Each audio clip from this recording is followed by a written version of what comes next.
हो गल ना, कटा देंगे। Hello students, welcome to Book Square. आज हम लोग पढ़ेंगे क्लास 10th का समांतर श्रेणी। समांतर श्रेणी ऐसा चैप्टर है जिससे बोर्ड एग्जाम में एक लॉन्ग आंसर तो फिक्स रहता है और एक शॉर्ट आंसर और एक बहुविकल्पी आने की संभावना रहती है। साथ ही साथ NDA exam, air force exam, defence exam मतलब डिफेंस एग्जाम में भी इसके ज्यादा क्वेश्चंस आते हैं और बाकी सभी कॉम्पिटिटिव एग्जाम में जो 12th के लेवल से होते हैं एग्जाम, उनमें एक एक क्वेश्चन, दो क्वेश्चन इस चैप्टर से आते रहते हैं। तो आइए चालू करते हैं आज समांतर श्रेणी। समांतर श्रेणी जानने से पहले हम जान लेते हैं कि समांतर श्रेणी होता क्या है। तो अंकों का ऐसा समूह जिसमें दो क्रमागत पदों का अंतर सदैव समान रहता है उसे समांतर श्रेणी कहते हैं।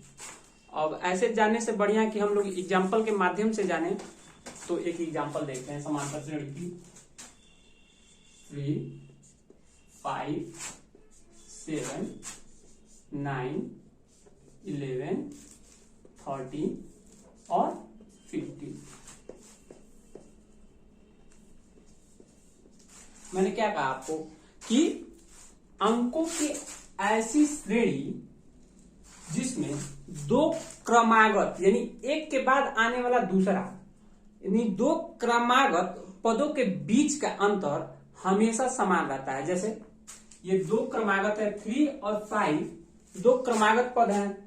उसी तरह 5 और 7 दो क्रमागत पद हैं। 7 और 9 दो क्रमागत पद हैं। 9 और 11 दो क्रमागत पद हैं। 11 और 13 दो क्रमागत पद हैं। 13 और 15 दो क्रमागत पद हैं। अब क्या चेक करना है कि इनके बीच का डिफरेंस हर जगह समान रहे, तब ये जो अंकों की समूह है जो वो समांतर श्रेणी में होगा। तो चेक करते हैं। देखिए 5 में से अगर हम 3 घटाते हैं तो आंसर हमारा होगा 2। चलिए भाई, या तो ठीक है। उसी तरह से यहाँ से दो क्रमागत पदों का अंतर 2 आया है। फिर आगे भी वैसे ही चेक करते हैं। 7 में से अगर 5 घटाते हैं तो आंसर आएगा 2। वैसे ही फिर हम आगे चेक करेंगे तो 9 में से 7 घटाते हैं तो 2 आएगा। 11 में से 9 घटाएंगे तो 2 आएगा। 14 में से 11 घटाएंगे तो 2 आएगा और 15 में से 13 घटाएंगे तो 2 आएगा। इसका मतलब ये जो श्रेणी है ये समांतर श्रेणी है, क्योंकि इनके दो क्रमागत जो क्रम से जो संख्याएं आ रही हैं उनके बीच का जो अंतर है वो हमेशा समान रह रहा है। जैसे कि आप देख भी सकते हैं यहाँ पे। तो ये जो श्रेणी है ये समांतर श्रेणी है। तो एक और एग्जाम्पल के माध्यम से हम लोग जानते हैं कि समांतर श्रेणी क्या होता है। एक और एग्जाम्पल ले लेते हैं भाई। जैसे 4, 8, 12, 16, 20, 24। इतना इनफ होगा जानने के लिए। देखिए 8 और 4 के बीच का जो डिफरेंस है वो 4 है। अच्छा, अगर ये समांतर श्रेणी में है तो इनके बीच का जो डिफरेंस 4 है वही 4 इनके भी बीच का डिफरेंस का होना चाहिए। तो आप देख भी सकते हैं 12 में से अगर हम 8 घटाएंगे तो 4 बचेगा। वैसे ही काम यहाँ पर भी करेंगे तो 4 ही बचेगा। वैसे ही यहाँ पर 4 ही बचेगा और वैसे ही वहां पर भी 4 ही बचेगा। यानी कि ये जो श्रेणी है ये समांतर श्रेणी में है। चलिए अब ये जान लेते हैं कि समांतर श्रेणी क्या नहीं है। इसको जानने से पहले इसको हमें मिटाना पड़ेगा। मिटा देते हैं।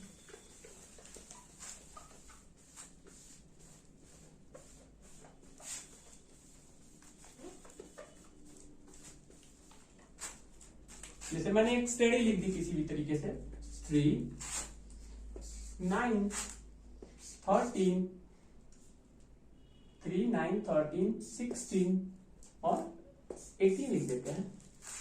ये देखिए यहां से अगर हम इसको घटाएंगे 9 में से 3 तो आंसर होगा 6 और यहां से इसको घटाएंगे तो आंसर होगा 4। इसका मतलब ये यहीं पे गड़बड़ हो गया, यहीं पे यहाँ पे 6 आ रहा है, यहाँ 4 आ रहा है, इसका मतलब ये यहाँ पे गड़बड़ हो गया। इसका मतलब ये समांतर श्रेणी नहीं है। सही कब होता है? जब यहाँ पे 6 आया है तो यहाँ पर भी 6 आना चाहिए था, लेकिन यहाँ पे 4 आके पूरा गड़बड़ हो गया है, गुड़ गोबर कर दिया है। इसका मतलब ये समांतर श्रेणी में। अभी तक तो हम लोगों ने जाना कि समांतर श्रेणी क्या होता है और उसे पहचानते कैसे हैं। अब आइए समांतर श्रेणी के पद को जानते हैं कि किसी समांतर श्रेणी में पद क्या होता है और उसे कैसे दिखाते हैं। उसके लिए एक समांतर श्रेणी फिर हम लिख लेते हैं 6 3 6 9 12 15 18।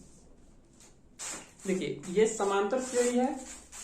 जैसे 3 के बाद 6 है, अगर इनका डिफरेंस करेंगे तो डिफरेंस होगा 3, फिर 9 में से 6 घटाएंगे तो वो भी होगा 3, और 12 में से 9 घटाएंगे तो वो भी होगा 3, और ये 15 में से 12 घटाएंगे तो वो भी होगा 3। इसका मतलब ये क्या है? ये जो सीरीज है ये एक समांतर श्रेणी है। अब हम जानते हैं समांतर श्रेणी के पद क्या होते हैं।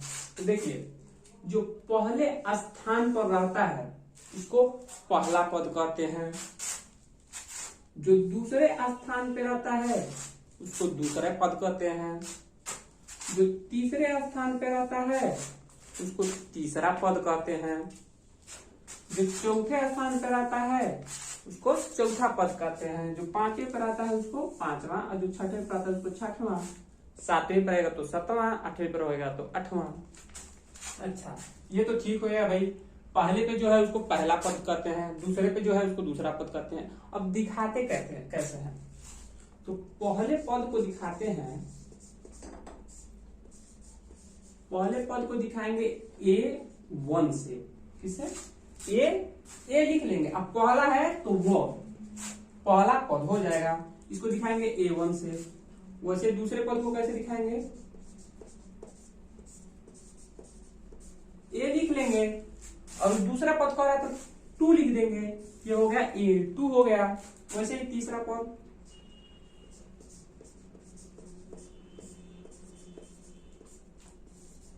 A3 लिख देंगे।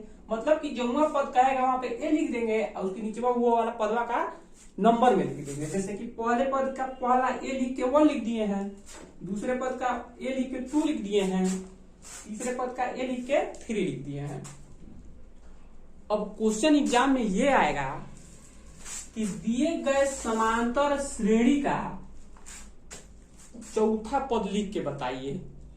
चौथा पद कौन है बताइए? तो हम कैसे लिखेंगे?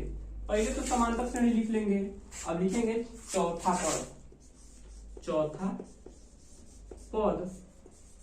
अब चौथे पद को दिखाते किससे हैं भाई? तो पहले तो ए लिखते हैं और नीचे 4 लगा देते हैं, तो क्या हो गया? चौथा पद हो गया। इसको कोष्टक में घेर देते हैं। चौथा पद इसमें से है क्या? उसके बराबर करके पहला पद है 3, दूसरा पद है, तीसरा है और चौथा है, हम लिख देंगे 12। चौथा पद क्या है? 12। वैसे अगर पहला पद कह दे, पहला पद तो 3 है, 3 लिख देंगे। दूसरा पद कह दे तो 1 2 6 लिख देंगे। तीसरा पद क्या है? तो 9 लिख देंगे। मतलब कि कहेगा पहला पद, दूसरा पद, तीसरा पद, चौथा पद, चाहे कौनो पद का है तो वो पद लिख देंगे। अब देख लेंगे वो वाला पदवा कहाँ है और वो लिख देंगे, हो जाएगा हमारा काम। अभी हम लोग जाने कि पद को कैसे लिखते हैं। तो एक उसी एग्जाम्पल को एक बार फिर देखते हैं कि पदों को लिखते कैसे हैं। जैसे क्वेश्चन आएगा, दिए गए समांतर श्रेणी में तीसरा, चौथा एवं पांचवा पद लिखिए। और समांतर श्रेणी क्या रहेगा? 5 9 13 16, 21। ये समांतर श्रेणी है। इसमें कह रहा है कि तीसरा पद, चौथा पद और पांचवा पद लिखिए। तो हम लिखेंगे आंसर में लिखेंगे तीसरा पद। आंसर में क्या लिखेंगे? तीसरा पद। तीसरे पद को दिखाते कैसे हैं? A3 में गिन लेंगे 1 2 3। तो तीसरा पद लिखना है, तो जो तीसरा पे आ रहा है उसी को लिख देंगे। ये हो गया तीसरा पद। और फिर कह रहा है कि चौथा पद निकालिए, तो चौथा पद A4 पे कौन है? 1 2 3 4, 17 है, तो 17 को लिख देंगे। ऐसे ही पांचवा को A5 से दिखा देंगे और जो होगा उसको लिख देंगे। तो इस तरीके से ये पदों को लिखना कैसे है और दिखाना कैसे है ये हम लोग जान चुके हैं। अब आगे बढ़ेंगे और हम लोग जानेंगे कि क्या होता है सर्वांतर। सर्वांतर क्या होता है? जो बहुविकल्पी में 1 नंबर का क्वेश्चन जो बनता है बहुविकल्पी वाला बोर्ड एग्जाम में, अधिकतम ये वाला क्वेश्चन बनता है सर्वांतर वाला। तो उसको जान लेते हैं कि सर्वांतर होता क्या है। इससे पहले हम इसको रिमूव कर देते हैं।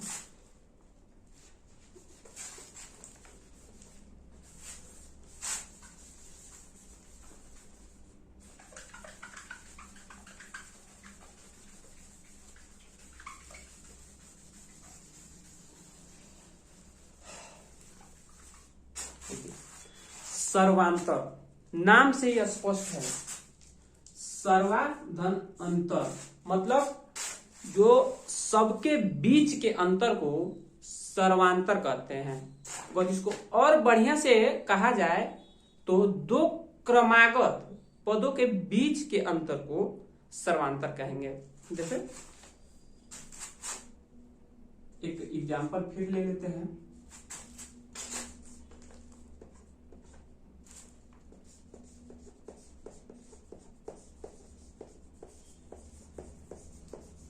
ये एक समांतर श्रेणी है 3 7 11 15 19 23 और 27, और इसका सर्वांतर हमें पाना है।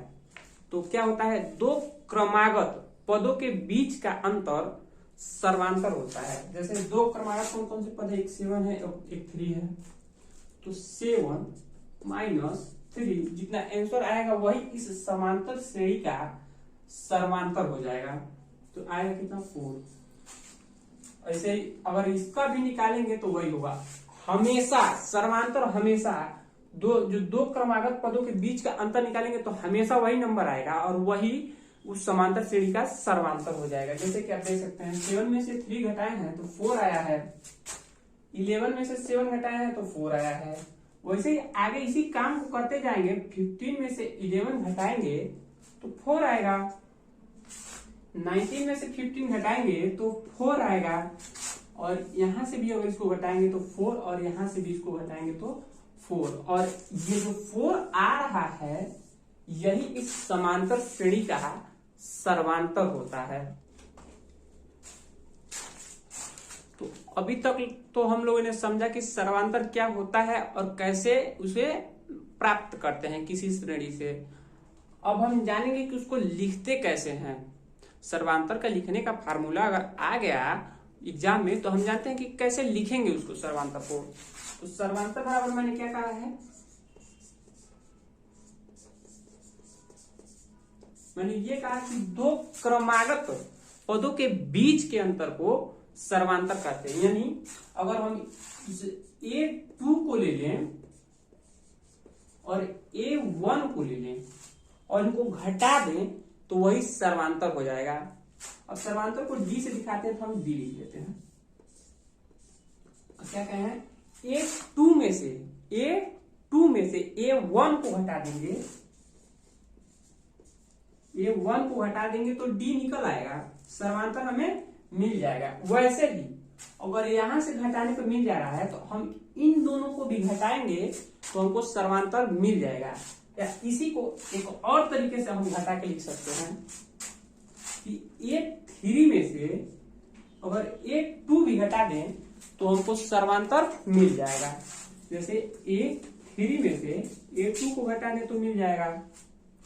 अब ऐसे ही अगर हम A4 में से A3 को घटा दें तो वही मिलेगा। देखो यहां पर भी 4 ही मिलेगा, यहां पर भी 4 ही मिलेगा और यहां पर भी 4 ही मिलेगा। अब वही सर्वांतर है तो वही मिलवे करेगा।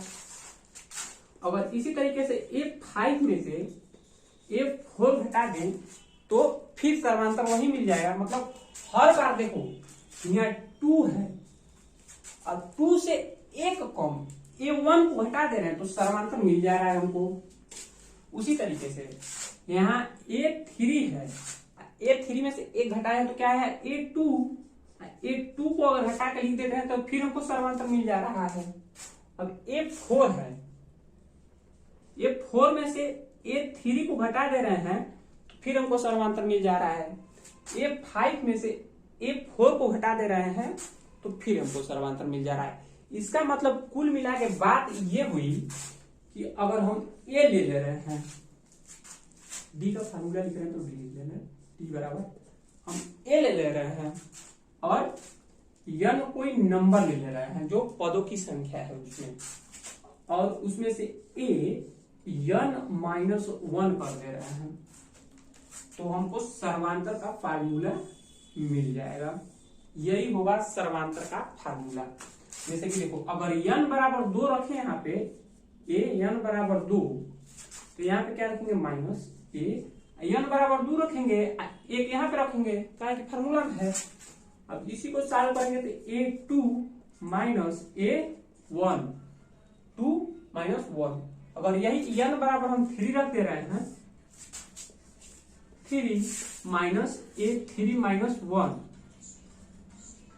3 माइनस A2, तो ये सर्वांतर का फार्मूला हो जा रहा है। तो इस तरीके से हम लोगों ने जाना कि अगर कोई पद है, अगर हमें सर्वांतर निकालना तो कोई पद ले लेंगे और उससे पहले वाला पद ले लेंगे और उसको घटा देंगे तो हमको सर्वांतर मिल जाएगा। तो इस तरीके से हम लोग सर्वांतर निकालना सीख गए। अब हम एक एग्जाम्पल के माध्यम से जानेंगे कि क्या होता है सर्वांतर, मतलब कैसे निकालते हैं सर्वांतर। कर दो वीडियो, कैसे निकालते हैं सर्वांतर। सर्वांतर का एक उदाहरण लेते हैं।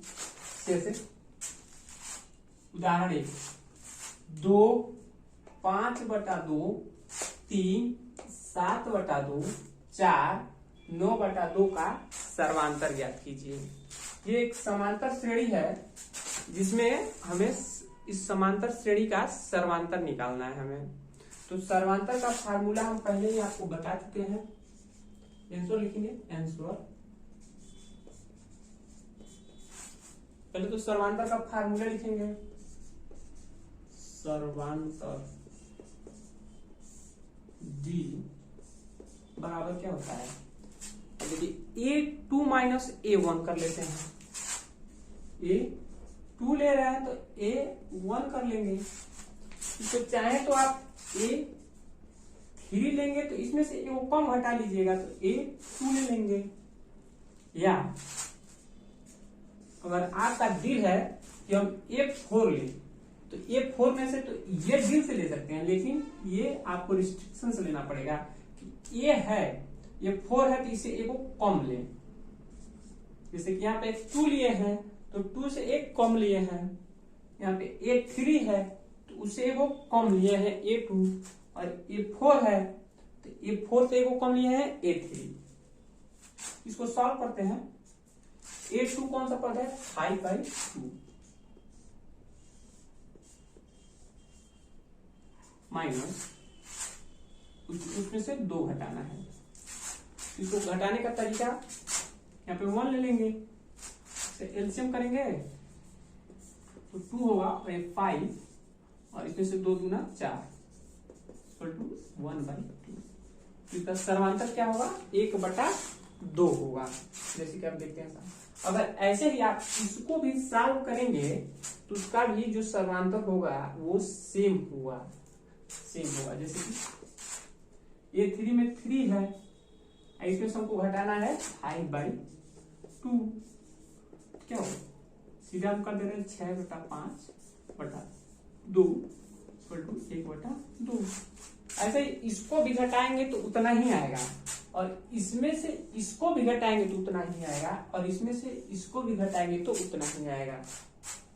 और कोई एक लिख देंगे। अगर इस तरीके से क्वेश्चन पूछता है तो केवल आप इतना लिख देंगे तो एग्जाम में आपका काम चल जाएगा और आपको नंबर मिल जाएगा। तो आशा करते हैं कि आपको समांतर श्रेणी के पद, सर्वांतर और सर्वांतर के फार्मूले और सर्वांतर के उदाहरण आपको समझ में आए हैं। अगर आपको समझ में आया है तो इसे अपने दोस्तों तक भी फैलाएं और पहुंचाएं, और एक लाइक का बटन दबा के जाएं, ताकि मेहनत बहुत हार्ड हो रहा है, आपके सपोर्ट की जरूरत है। Thank you.